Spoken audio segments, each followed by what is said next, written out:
I wanted to kind of start this series where, maybe once a week I just talk with a bunch of different people from the comic community and build this like awesome relationship and, Heck you yeah. know, help out viewers and other people who, are aspiring to get into this community and kind of give them advice. And so you guys are my first episode, which is exciting. Awesome. But yeah, so pretty much first, I know most people know who you are, but why don't you introduce yourself and what you guys do? All right, Fish, you go first. Well, all right, I'm Mr. Fish, Mr. Fish Comics. I am the fastest pen in indie comics.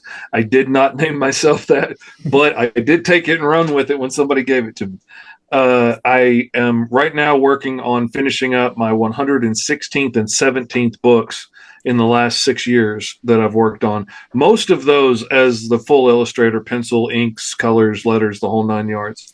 And I've working on the 17th book of my own for Mr. Fish Comics right now, Alice Lost in Wonderland 3, that's live on Kickstarter at GoMrFish.com. And it is in a world that I've created and crafted over 30 years, and it's with a script written by my buddy T.S. here.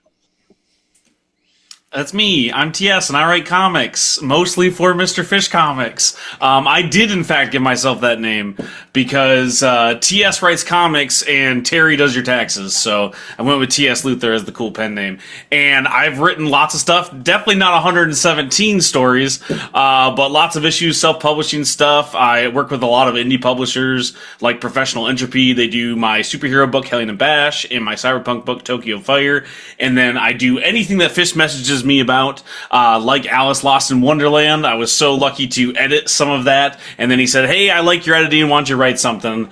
and threw me a bone, and that was my first paycheck in comic books, period, and I've been writing with Fish ever since. I got a new book coming out soon called The Digger from Invader Comics, so I can finally stop working with Fish, get a real paycheck in here.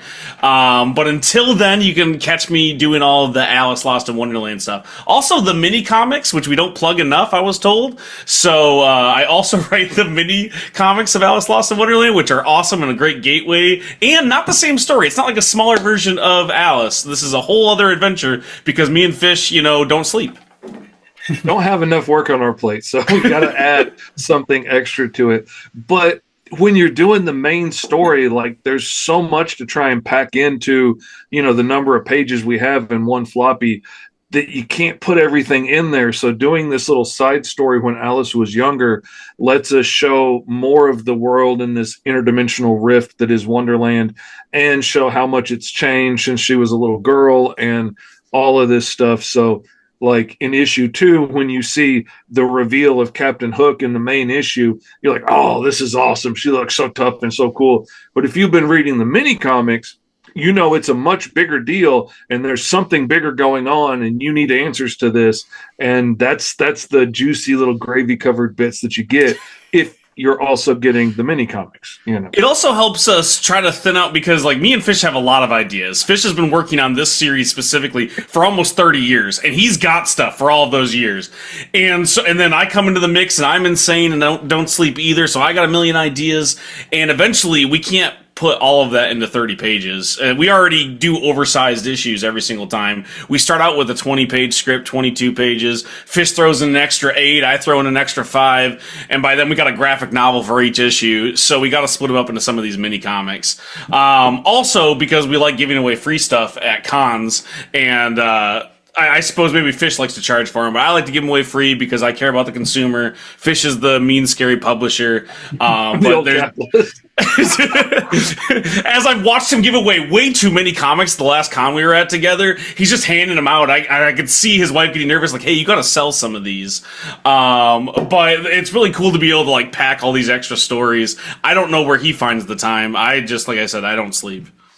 It's a sleep thing. That's a huge waste of time. If you cut that down to like 3 hours, you get a little delirious, but you just add it to the stories and it makes it so much more interesting.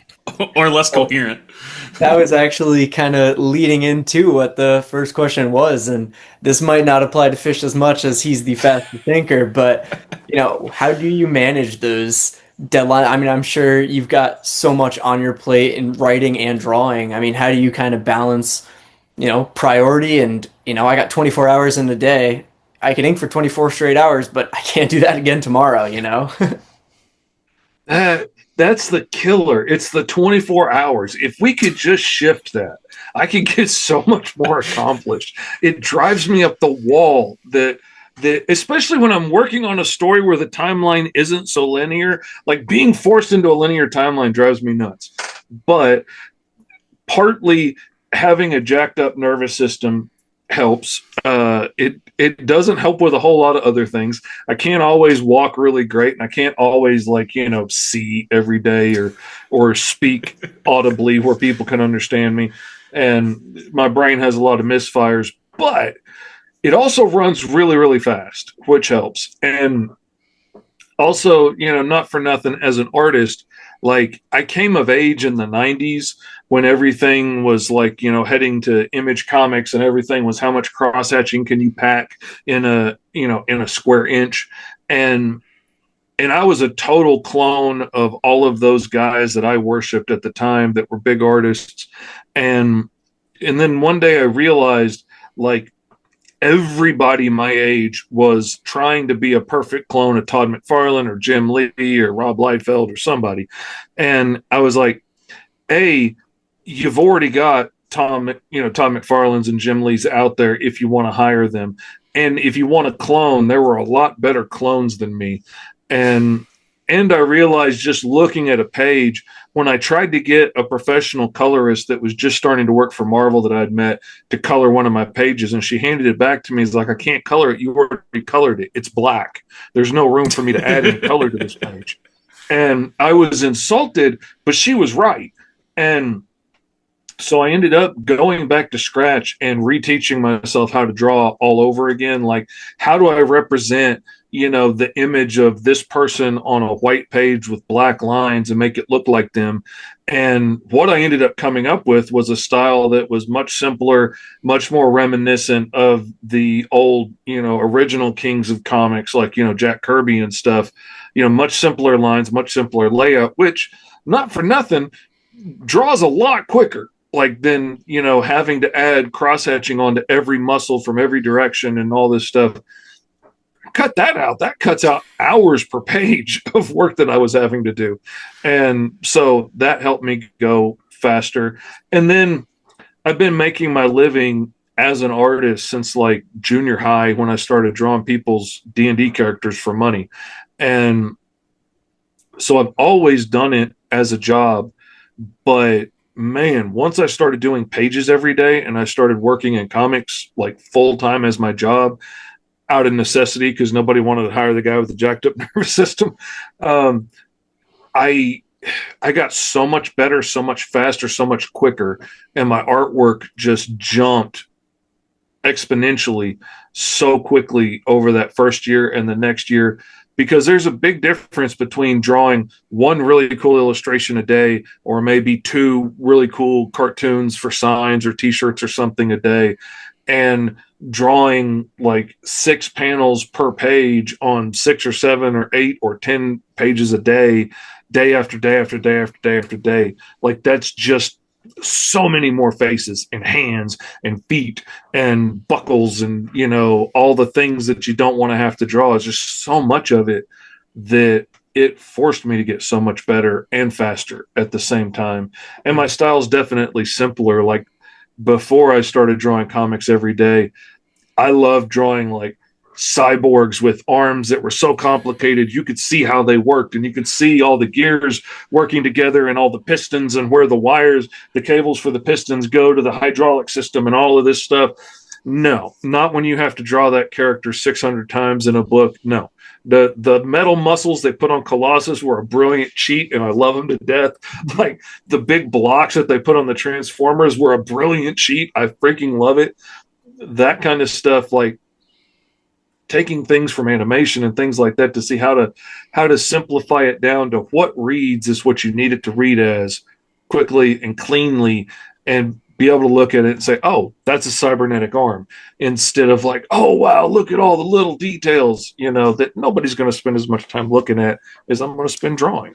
So, that's how many of those image books, you talk about being a Todd McFarlane clone and not doing that. How many of those first image books when they first moved over were late every single month, 2 months, 3 months? Like some of those image books, I remember trying to get Youngblood. It's like, well, I guess we'll get it next year because it's not coming out on time. And like you hit the deadlines, and we call you the fastest pen because you are. Most people I work with, at the minimum, like you're going to get a book done in about a month. 30 pages ish, about a month. I get that back from you in about a week. You're the one person I know. I'm like, hey, deadline, we need an entire book done in 2-3 days. I know I can pay Fish a premium and I can get that done. Like there was a job that came up recently that somebody backed out on, and I go, hey Fish, I got a publisher that needs a page rate. We're going to need it in like a week. What can you do? And he was like, here's the page rate. I can do it then. Let's schedule it. I have a week that'll be done. And he hits that consistently. And it's because he's practiced doing it fast. Not just well, which he does do, but he has taken the time to make sure that part of his skill and part of the trade is doing it fast. And I think sometimes people get lost in the sauce, like you said, of the visuals and the details.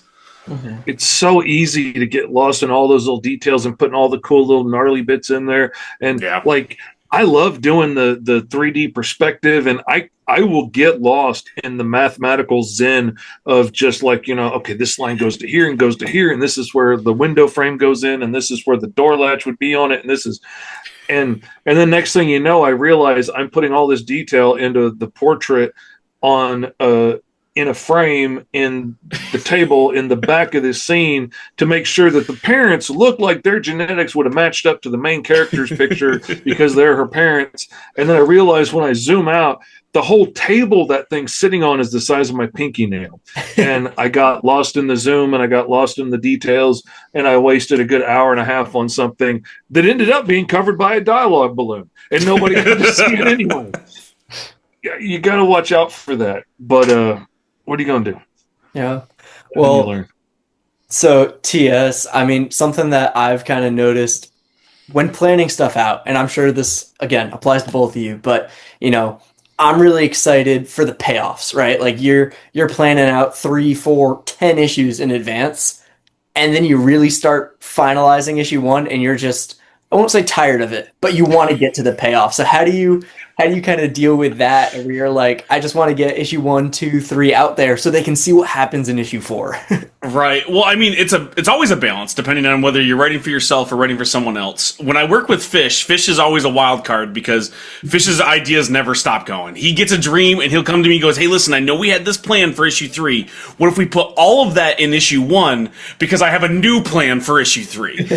And every once in a while, like I'll give him a script. I'm like, hey, this is pretty tight. I think it's good to go. And he goes, hey, I added 8 pages because I had this idea. So all that's to say is you got to be loosey-goosey. You got to be able to have a general plan, but you got to be able to pivot and call that audible and change it, not necessarily on the fly, but be flexible because, especially in comics, unless you're drawing it all yourself and writing it like Fish does sometimes, you're usually working with a team.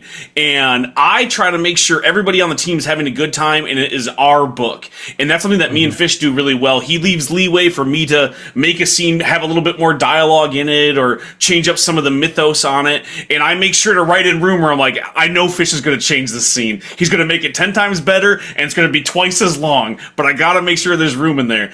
And something that the reason why I signed up with Fish is to get better practice at that, to get more work with publishers, because publishers have a say. When people have a financial stake in it, they want to have a say in it a lot of times. That's the part of the business. So it really is just about balancing, do I want this payoff now, or do I want this payoff in 4 issues? And does the rest of the team want that when I want that? Because this just happened the other day. We were working towards a certain payoff, and Fish is going, I want this done faster. I want to get there faster because we have so many other cool ideas. I'm not bored. I wouldn't say you were bored, Fish, but no. You're excited about the payoffs, right? Like you're like, I kind of want to get to this thing. And there's cool stuff in the story that I want to get to show off, and not just like keep telling people that it's coming, but show some instances of it actually happening. Like it doesn't really matter if your main character is a doctor if you never see them do any doctoring. Like if it's just a title, that doesn't really matter. You need to see them use that expertise somewhere. We had a whole conversation about the main character's occupation. Alice is a bounty hunter. There's not a lot of bounty hunting in the first volume of the issues. It's still awesome. It's action packed. She's doing stuff, and there is some bounty hunting, but it is somewhat tertiary. She's going after one specific bounty the whole time. So our big thing, Exactly. Yeah. So we had a whole conversation going, hey, what if in volume 2, what if it's all bounty hunting all the time? What if we come up with some stuff? And so it's about balancing it. And sometimes you need to start throwing more stuff out there. People need to be excited about the doctor doing doctor stuff if you're watching House. So it's a little bit of a balancing act. I will say the most difficult thing, and it sucks to have to write this way, I have to do it a lot when it comes to working with other publishers, is it's really hard these days, unless you're Jonathan Hickman or maybe Scott Snyder. No one's going to give you 50 issues of a run. My deal with Fish is kind of open-ended because this is his magnum opus. This is his main story that he's working on. We don't know how many we're going to do. So that's nice that we can kind of do far-out long shots for some of the story. But the deal I have with Invader for my new series, The Digger, that's 4 issues. That was the most that we could get out of it. That was the biggest chance that they would take on a no-name like me. And a lot of people have that. Even big names sometimes are like, hey, I was hoping this would be 15 issues. I'm getting 7. So I'm going to try to wrap it up here. And that's just the reality of where the industry is you have to try to rein it in because you might not get to the finish line if you're posting up to do this as a marathon. True. That's and that's the other thing, like my story Green Zone, I love dearly, and it's a beautiful, complex world, but it's a much harder sell genuinely at cons nowadays in this environment, because as soon as I mention the main characters are cops, whatever your opinion is of the police, for some reason they automatically assume I must be on the other side of that argument, and their eyes glaze over and they're done listening. For about 50% of the people that hear it, the other 50% are listening to what I'm saying, but for some of them they just jump to a conclusion automatically.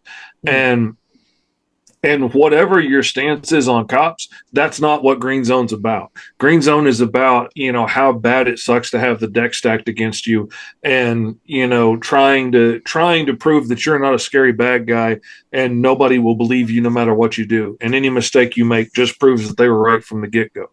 And, it's about how it sucks to have the deck stacked against you. But that made it a harder book to pitch. So, as much as I would love to keep telling stories in that for the rest of my life would be fun, I've got stuff that I'd love to be able to show you what happens to Virgil, the giant 8-foot lizard monster dude, 10, 20 years down the road. I know what's going to happen to him, and it's painful and beautiful and all kinds of cool stuff. And you have side stories for days. We've written whole graphic novels in that universe, to throw in everything. But if they're not buying in, if it's a harder sell, it's hard to go, I'm going to do this for 65 issues, right? That becomes kind of difficult. That's a tougher hill to climb. But when I'm at a con and I start pitching Alice, and I'm Alice has lost an interdimensional rift, and she's now the deadliest bounty hunter in the rift, people's eyes light up, and, people get excited about it. And it's also the story that I've been working on the longest, that is the whole reason I got into doing indie comics at the age I did, because I desperately want to be able to tell this story. And so I was like, yeah, okay, I'm going to pivot from one that I love to one that I dearly love and put into that. But at the same time, it is business. It is also how I pay the bills and how I keep the mortgage, paid for the house. So if it got to the point people didn't want to buy it anymore, as much as I would love to get to issue 400, if they don't want to buy it again, then I'll pivot to something else and do another story, because I've got a million of them. It does make it easy. Alice is the one that sells, even at my booth, and we're hey, I write these ones. This is for this publisher. I just started writing this one. Alice flies off the shelf. Fish, you got to send me more Alice, by the way. Yeah, issues 1 and 2. I got to stock up. I'm going to cons. But it makes it easier, right? If it sells, we can keep writing it, and that's kind of the game you have to play, whether you're at indie comics or if you're mainstream working for Marvel. If Spider-Man's selling, join, we're gonna keep making Spider-Man, right? Oh yeah. Oh yeah. Well, 100%. speaking of cons, when you know, what cons you guys going to? When's your next one? I'd love to go out and meet you guys at some point. Fish is at one every other day. I remember one time I got a text message going, "Hey man, how come you didn't remind me of this?" And I go, "Remind you of what?" And he was like, "I paid. I didn't go. I didn't know I signed up for this one." And like he was going every single weekend for months. That stung so bad. But I mean, I paid for it like 6 months ago, and I forgot. And and I was kind of mad because I thought I didn't get into it. Right. And so I was just like, and then I was looking through all the emails, and I was like, yeah, you're confirmed. Here's your booth and all this stuff. And I was like, dang, that was last week. Man, that would have been nice. This year, I cut back on cons a lot this year, and I'm only going to a few because just last year was tough. I got to focus and get books out and stuff, and pay off a couple of the cons at the end of last year that didn't do as well. And little things can change the dynamics. Like they moved the con in Memphis from out at like the fairgrounds to this really cool convention center in the middle of downtown, but parking was like $30. And so no one's going to that. You're paying $30 because you're paying 30 for a ticket. Yeah, the only people walking the floor were other vendors and people that got dropped off by their moms. And that was neither one of those are spending. No, I got a great opportunity to talk to the movie stars across the aisle from me and stuff, and we had fun, but I lost a lot of money at that con because I had upgraded to a much bigger booth and a cool spot, and I really invested some money because that con had done so well for me in the past, and that one little change, man, that killed it. And so, but I am going September 13th. I'm headed up to Middleton, Ohio for 5-Star Comic Con there. That one of my buddies and clients, I illustrated the first 3 issues of his book, 5-Star. It's his second year of putting a con on in his hometown, his first year as its own individual thing from the city. And he's already got other cities joining in that want to do the con there. And it's really taken off, but I'm really excited to go there. I'm an invited guest at that one, and I get to hang out with a bunch of friends and stuff from up north that I don't get to see all the time because for some reason they don't come down to cons this far south. Where south are you located? I'm in Arkansas. So okay, I'm in Alabama. So there you go. See, like I will go a long way. I drove to Maryland last year for a con, another one I happened to lose some money on, but had a great time. Took the chance on the drive there to like meet some Facebook friends and stuff that haven't ever met in real life, and had a really interesting experience. Really enjoyed it. It was an amazing con. Didn't sell very many books because I didn't realize when they said Small Press Expo, I thought that meant Small Press Expo. What they really meant was ZineCon. And lots of cool zines. I love zines and ash cans and stuff like that. I absolutely love them. I had a great time going there. I just wish I hadn't paid that much for a booth to go. I would have rather just gone. Wonderful time. Picked up lots of cool zines about lots of cool stuff.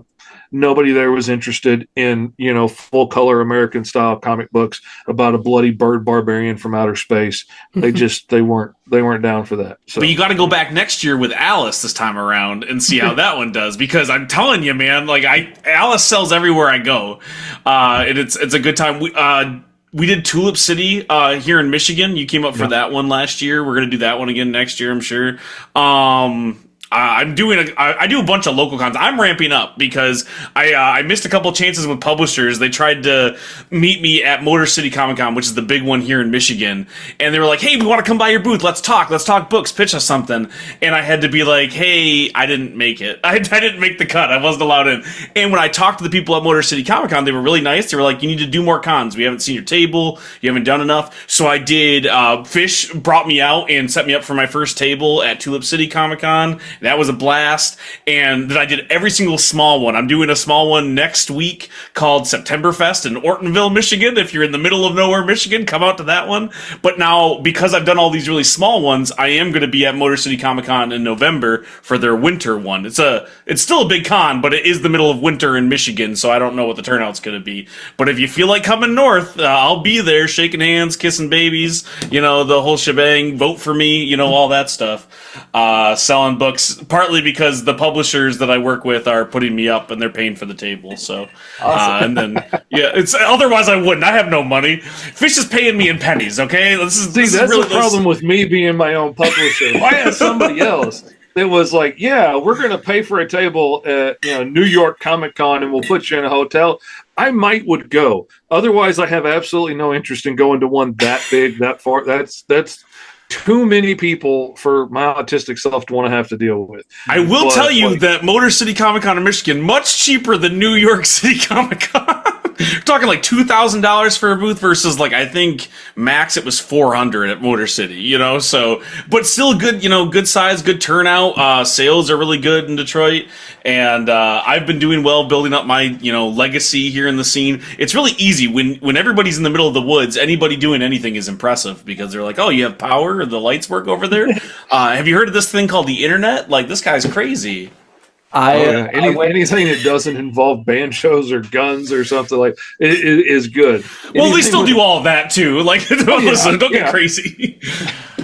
I visited. I went once too because I'm originally from New York, so I've been to New York Comic Con once as a guest. I was 12 or 13. You headlining the show, right? Yeah. And you are correct. It is a lot and a lot of people. I was luckily enough that I didn't have to stay in the city. I was close enough growing up that it was a day trip. We went Saturday morning really, really early and came back Saturday night. I slept the entire way in the car because it was very exhausting. But yeah, I could not imagine doing that. The only one I am hopefully, I've reached out to the guy. My first one that I will go hopefully as a vendor is Huntsville, Alabama, up in Heck yeah.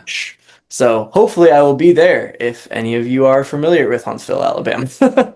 Awesome, and so many of those cons, it's a great way to to break into the industry, no matter what part of it you want to be in. And what worked for me, I got some really good advice from my buddy Yusuf, Yoo-Hoo Comics Review. Go check him out on YouTube. And he said, start reaching out and asking if you can do a panel because they need people to fill those time slots. And that started getting me into a lot of cons that I didn't have a publisher to pay for.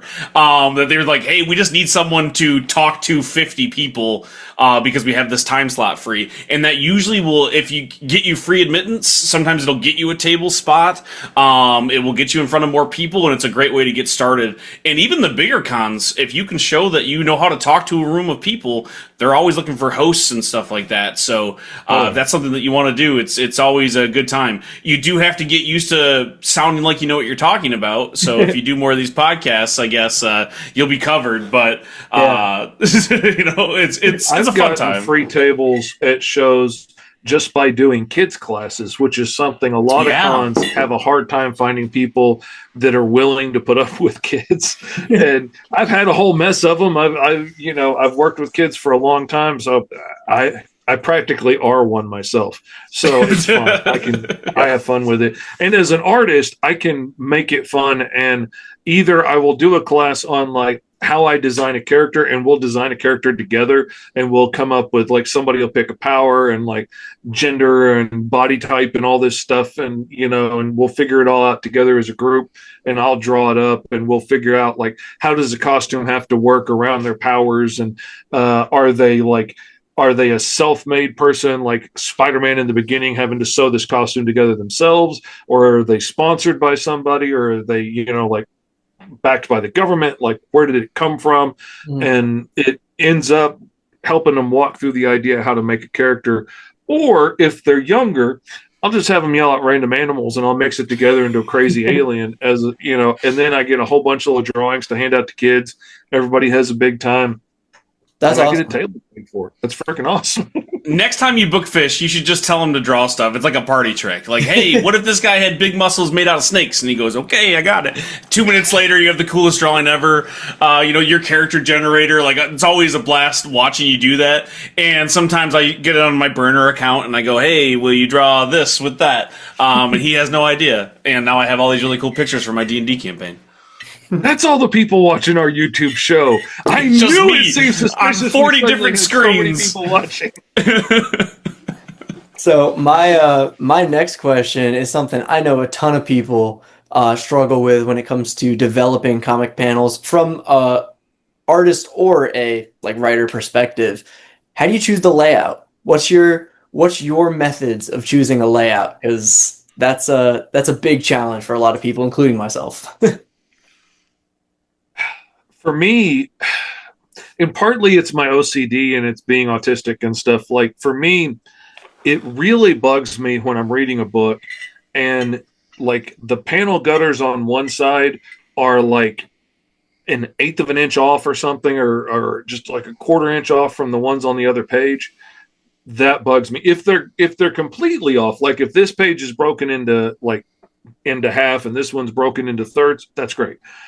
But when it's just a little bit off and they almost match, but they don't, it drives me up the wall. So what I ended up making a template that I put behind all my pages when I start that breaks the pages into half, quarters, thirds, up and down, side to side.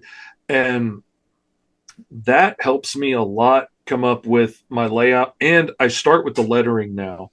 And I will throw all the lettering on the page and I will move it around and make sure that it's following an interesting path across the page. And, it's doing the whole Z thing and nothing's going to be distracting. And that helps me figure out like, how much can I put in this panel? Because like sometimes if you're trying to pack too much dialogue into one panel, you end up like leading the eye down to this panel instead of leading the eye next door. Yeah. And so sometimes like I'll have to split something that was in the script was written to be like one panel into 2 or 3, just so I can get the balloons to follow neatly and your eye follows along, and it gives me a little more room for reaction shots or something. So between laying out the dialogue and figuring out how that needs to go is a big part of it. Now, when it comes to like a fight scene or something, mm-hmm. I like to get more creative. I like to get bigger and more energetic with some of the panels. I will sometimes put a lot of panels in a page if it's just people talking or walking down a hallway having a conversation or something like that. Like in some of the Green Zone pages, I've got like 11 or 12 panels in some of those pages because I want to show how fast-paced things are moving, and there may only be one balloon or so in each page of dialogue in each panel, but it's showing you how quick things are moving inside the police station. And then when it gets outside, it drops down to, 4 or 5 panels per page as there's a little more room to breathe and more time to talk and stuff like that. But it keeps it dynamic when you do it like that, though. Like I get so frustrated when, like, whether I'm working with another artist or books that you read, and it's a Talking Heads, page, and they do it as a oneer, and I'm like, no, let's give them 15 panels. Like, if they're saying 2 paragraphs, I don't want to just look at this one guy staring. You do a great job in that. I think of Green Zone's last issue when you're in the hospital and it's cuts like it's like an episode of ER, the way how it cuts back and forth, and then. And then when it's bigger action-packed scenes, you can get bigger with the panels.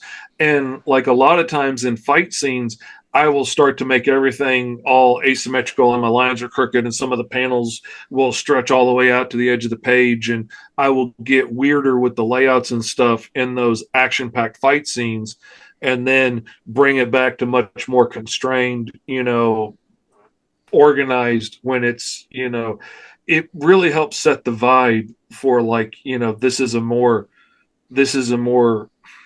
constrained time. This isn't as chaotic as this is in the fight scene, or like how tight those panels get. Like sometimes just doing a whole bunch of long, skinny vertical panels will just make that feel like, boy, it's really getting it. And then you do a long, wide one and it's got some time to breathe and you can read the conversation across that panel and it gives you a second and then it can go back to that chop, chop, chop. And like when it comes to like layouts, even from like a writer's perspective, I do full scripting. So that means when I hand Fish a script, it doesn't say they get into a fight on page 1 and then on page 2 they're kissing. Like I break it down panel by panel. This is what I think should happen. And when I hand that to Fish, I'm visualizing in my head, how can this page work? So he's not thrown out, in the middle of the deep end going, TS put 19 panels on one page. How do I make that work? Like, I already have a version of it in my head, so I know it's possible at least to be done. Sometimes I throw it into stuff. Like, I gave him a page today, it's a double page spread, and I was like, hey, I had this idea for it, but if you have a better one, please go with it, because I didn't have a full vision for it. Yeah. But like, the biggest thing that you can break it down to is, hey, if this panel is important, and you want the reader to look at it longer, it gets more space. So you write big. Like, this is one big panel. So if you want that one panel to sing, maybe you don't put 9 panels on that page. Maybe that's a 3-panel page. So that one big panel can be stared at a little bit longer, and you break down those little actions. And you just need to think about it for a second. Think about it as a reader. Think about that context. And for me, every single script that I work with is about trust. Fish trusts me not to put 19 panels on one page and be a jerk and go figure it out. He trusts me to have a general idea for it. So when I hand it to him, he can start doing what he does best, which is drawing. And he doesn't have to stress necessarily that I'm going to put way too many panels on a page. And I trust Fish to fix it when I do mess up. And I say, this is a double page spread. And he says, no, it is not. This is 2 pages. Or, hey, this one panel, I'm breaking that down into 4 because it'll look really cool. And it's really about teamwork and understanding and reading dang comics. Like, if you want cool layouts, read other people's comics. You'll see all sorts of examples that you can pick from and take, and you can steal and make it better and combine it with somebody else's ingredients. It's not just one recipe. And it's a really frustrating thing that me and Fish get into sometimes is we'll read a really cool story, we'll see this really cool indie comic that we like, and you can tell that person has some really awesome ideas and has never read a comic book before, because they don't know how these layouts go. They don't know it's as simple as, hey, make sure the gutters match. Make sure you want this big moment to sing. Give it a little bit more space on the page. And all the little things that we already said. Make sure the lettering is legible so you can actually read it. Oh my gosh. Oh, so many things. Bad lettering will kill your book, but that's a different question. Oh, not so quickly. But also it's about, the whole thing's about collaboration in comics, unless you're doing the whole thing by yourself. But in that collaboration, you have to learn each one works differently than the last one. Just like each recipe, there's 100 different recipes I can make with flour and eggs and sugar, and get different things out of it. But, there's a big difference between getting cookies or getting a cake out of it. And how this recipe works together is different than the way that one works. And me and TS are pretty good about being able to work fluidly together, and him taking my ideas and jumping off with it and going in strange new directions I would never have imagined, and then me being able to take that and jump back in my direction and go in places I wouldn't have gone with it before, and add in things that I never would have thought I would be adding into a comic book, but he added such cool stuff. Now I got to make this work in my world, and and it's fun and I enjoy it. There have been other times I've worked with clients that are tougher. Like, I've got one client that I've worked with for a long time, and I love him, and he will trust me with things like the script will say, I need 4 pages of action with the bad guy standing victorious at the end. That is the most Marvel style thing I've ever heard. That's worse than Stan Lee going, hey, I think he's going to punch him for a few pages.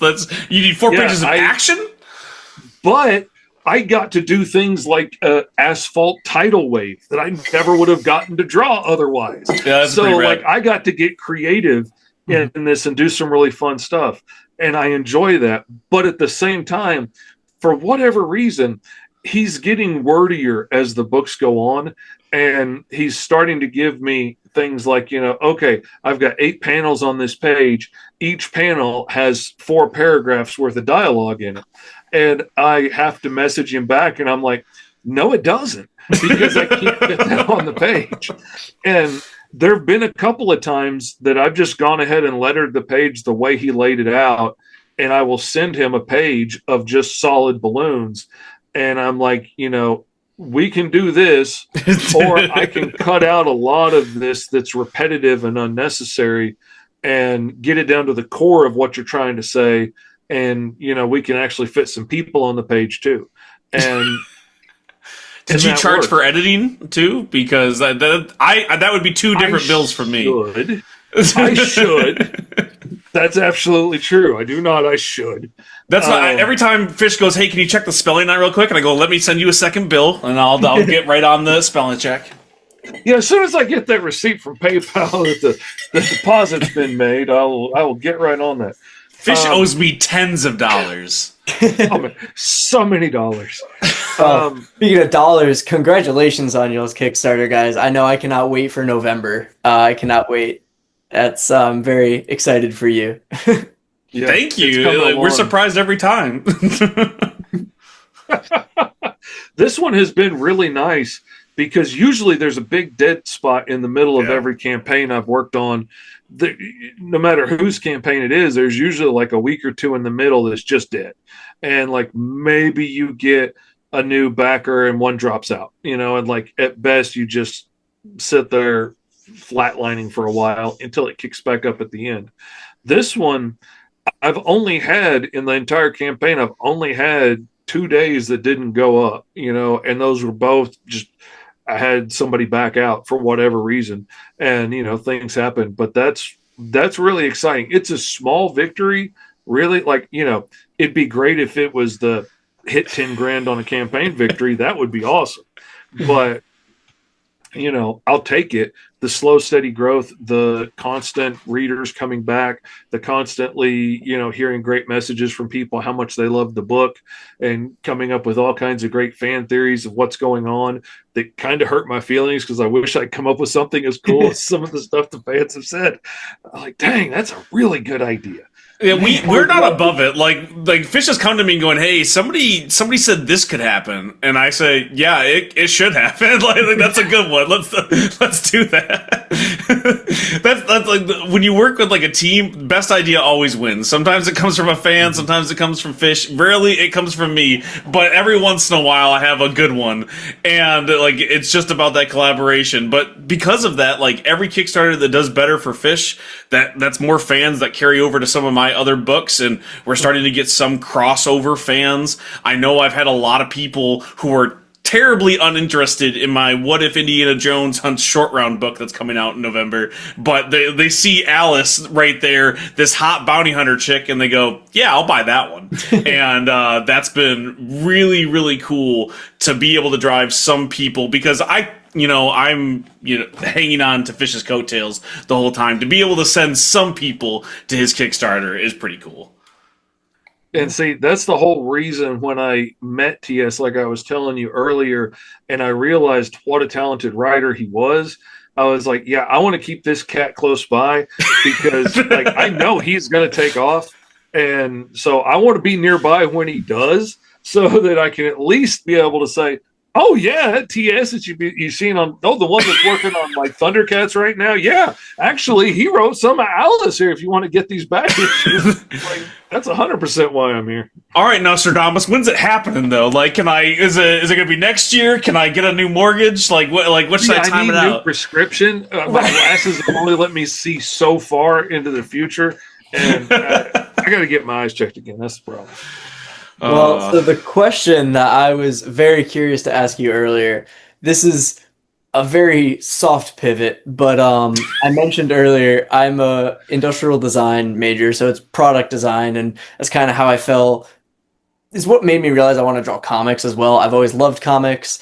I loved drawing products. I loved creating products. I've had stories in my mind as soon as I fell in love with comics of just these new characters, and it kind of all blended together in one. And I'm doing my master's program right now, and my thesis is very early development. I'm in my first semester of my thesis, so we're in the pitching phase. But I want to create a way to make interactive comics. And so the best way I kind of pitched it to my professor earlier this week is, imagine a Batman and Riddler comic, right? But you actually have to solve the mysteries. Like there's stuff on the mirror that to read it, you have to put it up to the mirror, or a blue light flashlight, or the way the pages fold. I want to completely make something very interactive, almost like a toy or a product, but it's a Sure. comic book. I like this guy. I like this guy. We need to keep him nearby. I'm telling you, those are the kind of ideas I like right there. And so yeah, Completely love I it. just wanted to hear your thoughts as other people in the comic community because it's something I'm writing my thesis on. So I mean, that's an awesome idea, and me and Fish are big fans, and we've done a little bit of it in Alice, mostly Fish, mostly me going, "Hey, Fish, we don't have time to do this really cool idea that you got going on. Maybe we don't do a whole Yeah, I audio do. podcast that's hidden inside the book." And he goes, "Too late. I already recorded it. I already advertised it on the Kickstarter. Now we got to do it." He just won't sleep next month. So like, I love those ideas. I love the mystery box elements. I love all of the puzzle stuff that goes along. The ARGs have always been a great way to get an audience more into your IP. Making it the entire thing is definitely it would be difficult, right? But really, really cool, and would set you pretty far apart from anything else anybody else is doing. The question I would have is, how do you marry it, right? Like how do you make sure that it's servicing all these cool ideas you have? At what point do you go, oh man, I should have made this a video instead of a comic book, right? Or I should have put more into the comic book versus the puzzles? Because say you solve the Riddler's mystery, what does that do for you? Is it choose your own adventure and now it takes you to a new page and you do it digitally? Do you just have more context for the story, like some other ARGs where it gives you like you solved the language cipher in the background, so it doesn't change the story at all. You're still reading the same book, but now you know what that alien is saying on page 3, and it's a hint towards what's going to come down the line. So my advice, and the one thing that I would say is, think about what your goal is for it and where you want that balance to strike. Because if you go too far one way, then it's not an interesting comic book. And if you don't do it enough, then it's like, well, why did you even waste your time putting this language cipher in here from the Riddler? This is cool, but it didn't change the story at all, you know? Exactly. So, like, I'm interested, like, again, that's all the advice I have. I want to see you pull it off so I can copy you. So I can call you and go, hey, do it for our book. 100%. I want to see what you do so I can use it myself. I hadn't even considered the whole like fold in option yet. Now I can't get that out of my head. So get prepared, TS. I've had a lot of fun in my books up until this point, like adding puzzles and games and just the fun things, that are just fun to do. And then I started incorporating it more and more into the story as I went. And like in the first issue of The Mighty Caw, it ends with a maze of him trying to get through the ship to the bridge of the ship where the captain is. And, and then in the next book, he gets through the ship and gets to where the captain is. And at one point, these monsters shoot out their big, long tongues, and one of them wraps it around Kaw's arm. And the next page is a puzzle to figure out, like, it's one of those tangled lines with their tongues all tangled up around, and one of them's got Kaw. You got to figure out which one it is. And, just fun little things that add to the story. And then I was brainstorming with another friend, Lori Calcaterra, that does Path of the Pale Rider, and she was telling me about the things that she does, like including QR codes and stuff that will take you to special little videos that her and the fans make and stuff that really let the fans feel more involved and a part of the story. And if you scan this QR code, you see extra little tidbits of the background of what's going on in this world, and it really helps flesh it out and stuff that you didn't have time to squeeze into the pages. And so I did that in Alice too. And like there's one hidden QR code. I also found out that you can do a lot with QR codes that I didn't realize. And you can like spin them into perspective and skew them, and you can make them colored so that they just stand out a little bit from the background. As long as the phone can recognize it, you can hide them apparently too well, because only a handful of people didn't find all of them. Did you end up doing the poster idea? I know we had a the poster one is in there, and there's a whole bunch of different puzzles on the poster that all basically give you the same information, and then there's one hidden secret in there that when you find it, which only like 2 people have found so far, it takes you to a unlisted YouTube video that is an audio message from Rabbit to Alice, and it gives you all this more context on, on her adopted father that she's hunting down in this book, and gives you hints of what's to come, and mentions other characters and stuff, and just fun little extra bits to be able to have. I love that kind of stuff. I'm the guy that does all the side quests and, gets all the charms and gets the gun that breaks the metal walls at the end of the game and goes all the way back to the first level to get that first metal wall that you saw, to get the one little hidden nugget that's behind it. Like, I do that. And so it's really fun because it allows me to go back and reread Fish's stuff. Like he had an idea. He goes, I put this one little detail, so if people buy the 3D printed minifigure, they can see something on it, and I want to use that. And I'm like, perfect. It's in the story now. That goes in. That's an integral thing. So if you discover it, it's a thing that gets added. If you get them, there's a little secret on there you'll find when you're painting it, and will give you a hint of, like, it ties into stuff that happened in book 1, but it's also a hint of things that are to come. Yeah. And, I made sure, I'm doing a whole backup about it in issue 3. Like, that's like, you said, hey, I kind of, like, can we put this in there? I'm like, you got it, man. I have a whole idea. I want to do this right now. It's been sitting there in my brain for a while. But the difference between what we're talking about and what you're talking about, Andrew, is ours always has to be additive. It has to be extra, because not everyone's going to go and hunt it down. It's always got to be an extra little accoutrement to the comic book, because we want people to read the comic book, and maybe they'll have more fun and stick in the ecosystem, but they're never going to just do that. What you're talking about is having to be the main course, which is really, really neat. It makes me think of, Deadpool does a lot of that in the Marvel Comics. They did the cutout one where they want you to cut out one whole page, and it's a dice, and that turns it into a choose-your-own-adventure book. Mm-hmm. And they did that several different times. I would never do that, because I'm, an old white man. I can't cut up my comic books. It's part of my life force. So, I have 2 copies of it sitting there mint, and I never played the game. But what you're talking about, it being like the main thing, I think that'd be really, really cool. And there's a lot of room for it, because we have to keep it additive. We got to people, get them to read the story. It being the main thing, it makes me think of, I forget the name of the book. It's like House of Leaves or something like that. Yeah, part of the thing I have to do is research, and I know exactly what you're talking about. Okay, yeah. I had to find like 15 books for my homework assignment tonight, and I literally know exactly what you're talking about. Another one is called Kalen's Jawbone, one of the weirdest books I came across, and our library had it. It is a murder mystery. Okay. 6 different murders. The pages are not in order. You have to read to determine the correct order to actually solve the murder mystery, like to find out who did it. That's similar to the idea of the House of Leaves or whatever, but sounds coherent, and then in a way that like no one's ever put together House of Leaves correctly, whereas this sounds like it's doable. I love that, so I'm going to buy that right now. Thank you for that suggestion. I have not read it, so don't trust on a... If it's terrible, I'm coming after you, man. Like, I'm coming for you.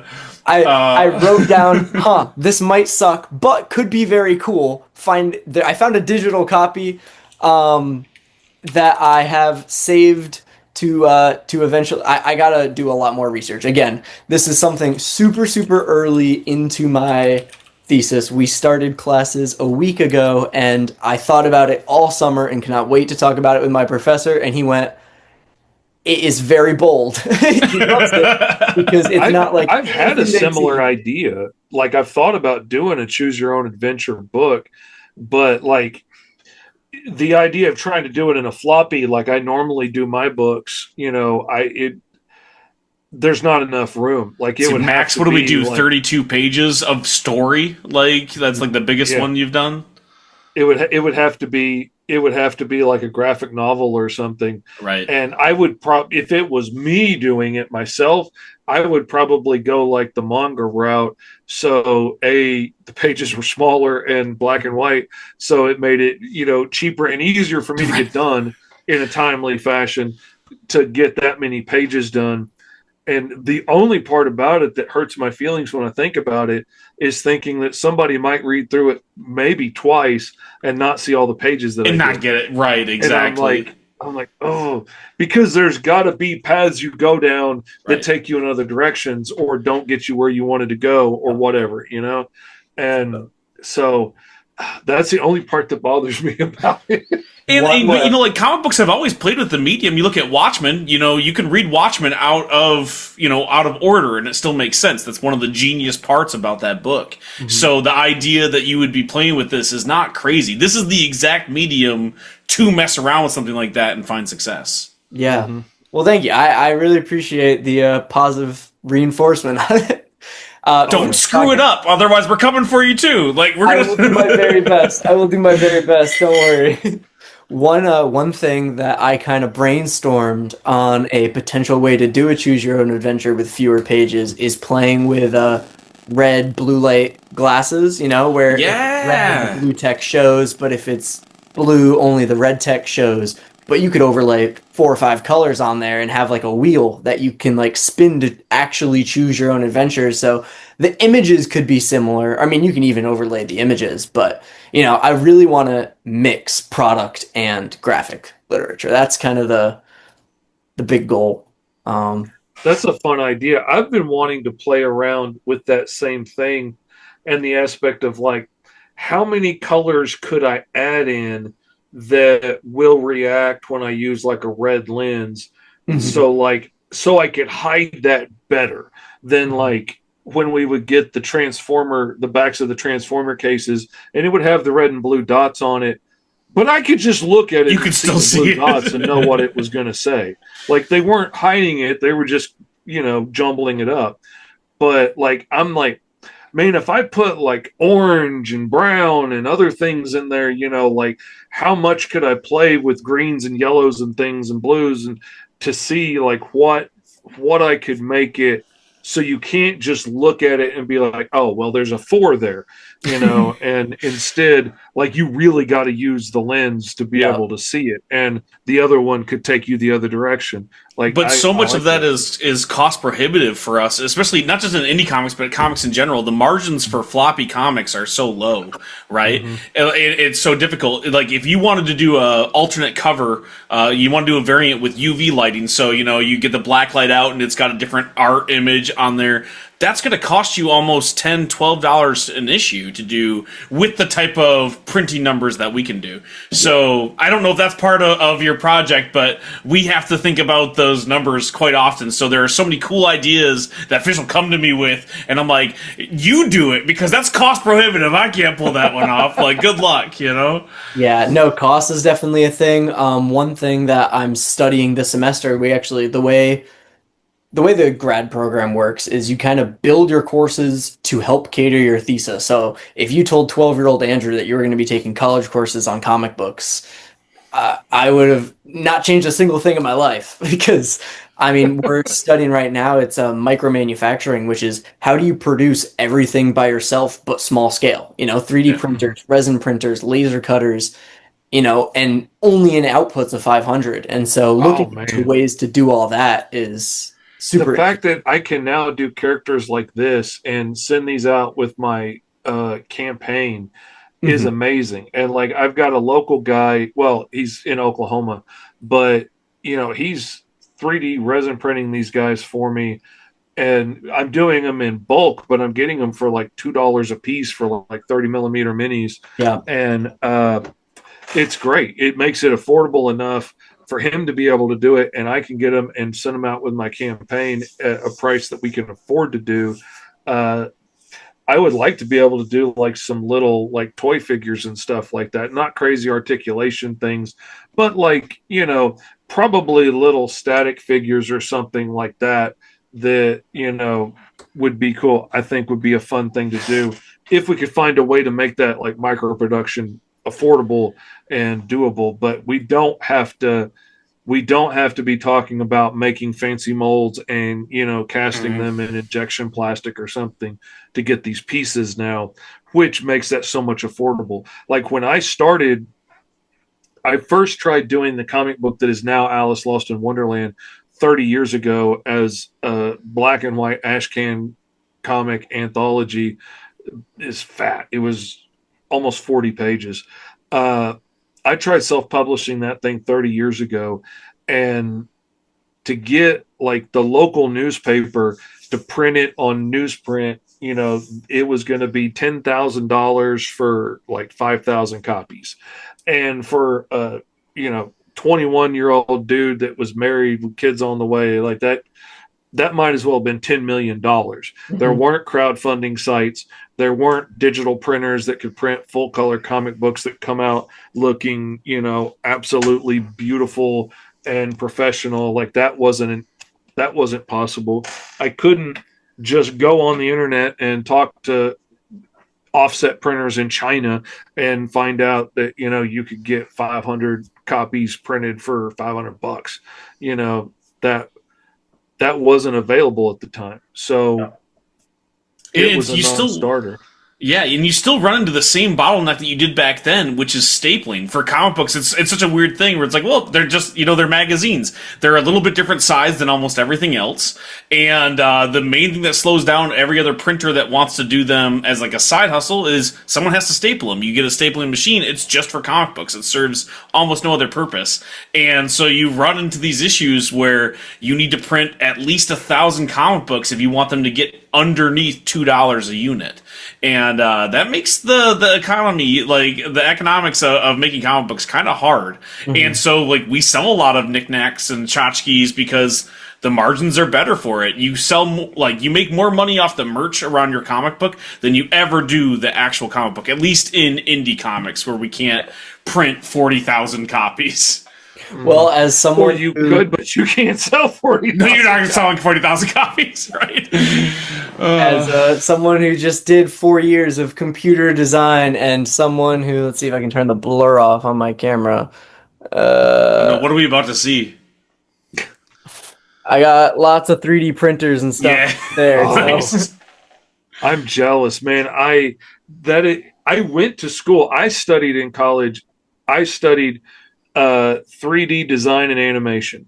And, I was supposed to go out and get a job in video games. And, everybody was telling me how great I was and I was going to make so much money and I was going to be bringing in six figures my first year out of school. Nobody had the audacity to tell me I needed to have a good demo reel together or tell me I needed to focus and quit letting my little ADD brain jump around from one idea to the next, like TS knows I have a habit of wanting to do.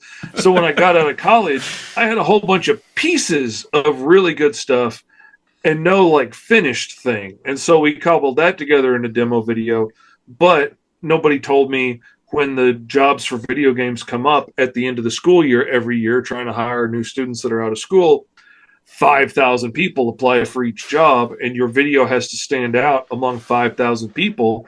It doesn't matter how good you are if your video doesn't tell people you're that good. And I got a lot of job offers that would fall through for one reason or other.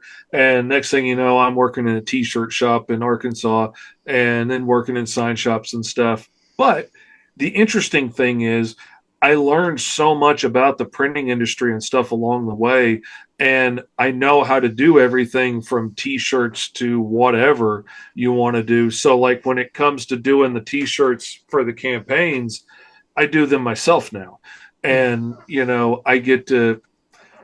I don't charge a whole lot for them because after running the numbers with a friend who charged $10 less for her shirts, I realized we were making the same profit, but she was selling more shirts.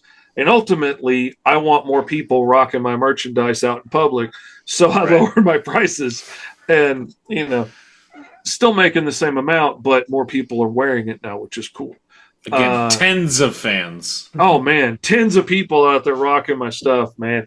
And this time we're doing hats and things. But the more the technology changes, the more we can add stuff in.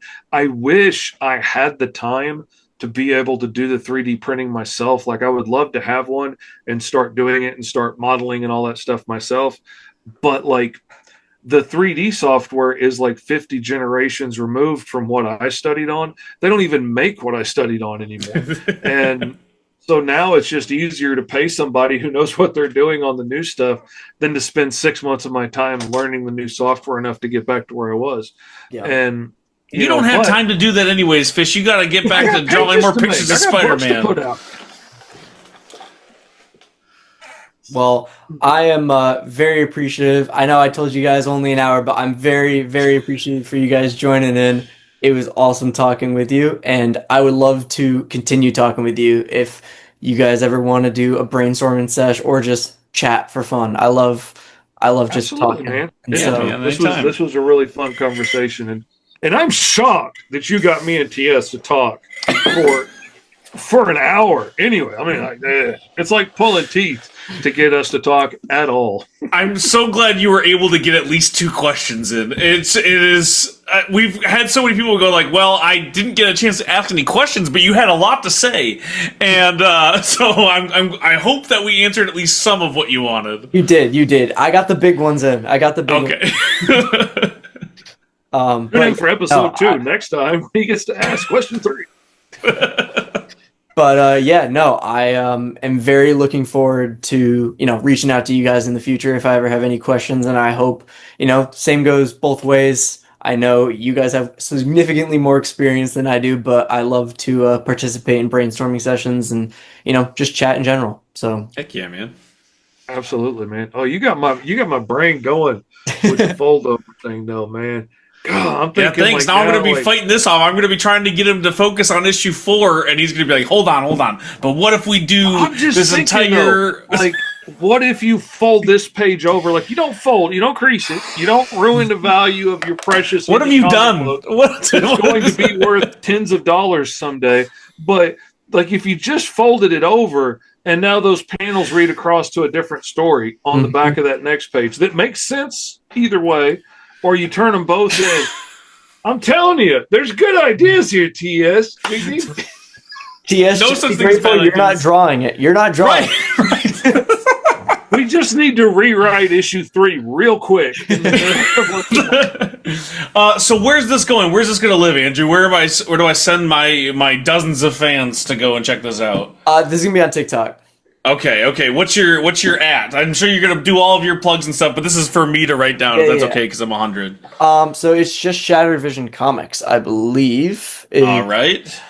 Yep. So at Shattered Vision Comics, I You believe got we follow each other. We've I'm DM'd I'm before. sure we have, but I'm sorry to say, is that going to translate when I finally open up that TikTok app and go, I was on this show, he was really nice, and I should remember this show. I'm just 100, so I'm going to write it down so I don't forget. Gotcha. 'Cause that's what happens when you have kids and you start getting gray hair. Everything just leaves. Oh, yeah. Well, it'll be hopefully. I'm hoping. Let's see. I'm hoping September 1st, so a week for me to cut this all down and put pieces and pieces. And I told Fish, same goes for you. I saved this whole thing as one big recording. Awesome. And if you guys want any pieces of it, you just let me know. So Sounds good. Absolutely. Can you plug stuff for us? Is it going to be like when does Alice end? Is there going to be time? Oh, with yeah, it? yeah, yeah. Friday. So It ends Friday. Oh, okay, cool. Yeah. So that's awesome. You got to go check out Alice Lost in Wonderland issues 1 through 3. Don't worry about the pictures; they're fine. But it was written by T.S. Luther, so you know it's going to be good. Some of the coolest artwork you're going to see. Fish is amazing; is always killing it, and he's been working on this for 30 years and has let me play with his toys, and we're really sacred with it. And I make sure that I put my heart and soul into it because it really matters to Fish, and he's the only person who pays me to write comics on a consistent basis. So I can't let him down. And then to plug my own stuff, I'm at TS Luther. Please go and to your local comic book shop and ask for The Digger from Invader Comics. It's What If Indiana Jones Hunted Short Round. It's this amazing cat and mouse, pulp fiction thriller that you're not going to find anywhere else because no one's ever heard of me. You can be the first one. You can be, at the very beginning of the trend. Go and check it out. It's drawn by Sam Gudelin, one of the best working artists in Europe. So go and check it out. I'll stop talking now. Fish, say all the important stuff. I am Mr. Fish Comics. It's Mr. Fish Comics everywhere: TikTok, YouTube, all kinds of places. And GoMrFish.com will take you to what I'm working on right now, which by the time this comes out will still be Alice Lost in Wonderland issue 3. Late pledges will be open until we start shipping, so you can still go get a copy and pick it up. We've got the back issues 1 through 2 available. They're also available at MrFishComics.com or on the TikTok shop. So you can go check us out there, but go check out the new stuff. Go Mr. Fish. GoMrFish.com will always take you to what I'm working on next. So it'll be issue 4, whatever, always takes you to the latest book. Do it, you cowards. Well, I would love to work on something with you guys in the future. I know when my book does come out, I for sure want a Fish Lee variant cover. I know that's gotta. Absolutely, man. That'd be But awesome. yeah, I will definitely keep in touch, and I appreciate you guys for being the first episode of this. So Yeah, thanks for having us, man. all Thanks right, for have a having good us. one. All right, bye, guys.